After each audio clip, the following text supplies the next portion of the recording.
હવે તમે એક વસ્તુ ખાસ યાદ રાખજો કે જ્યારે આપણે કોઈ પણ સ્થિતિમાં અટવાયા હોઈએ અને આપણને એમ થાય કે અહીંયા આપણે મૂંઝાયા છીએ અને હવે શું કરશું, અને ત્યારે જે આપણું સગું સંબંધી મિત્ર જે કોઈ પણ યાદ આવે એટલે સમજવું એ તમારા સાચા સગા છે. નહીતર ઘણીવાર એમ થાય કે ભાઈ આપણે ફલાણા ગામમાં છીએ ને અહીંયા ગાડીને પંચર પડ્યું છે તો આ ગામમાં આપણા ઓલા સગા છે ચાલો ત્યાં જતા રહીએ, પણ પછી મન એમ કે ના રે ના એના ઘરે જ જવાતું હશે, એના કરતાં હોટલમાં રૂમ રાખી લેવો સારો, એટલે સમજવું એ સાચો સંબંધ નથી.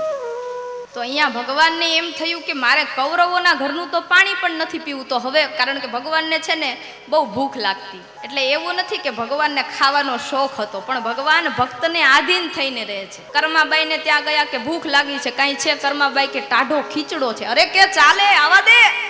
આજ વિદુરજીના પત્ની સુલભા રાણીને ત્યાં આવ્યા કે ભૂખ લાગી છે, કાંઈ છે ઘરમાં? તો કે પ્રભુ કેળા છે. તો કે કેળા તો મને બહુ વાલા.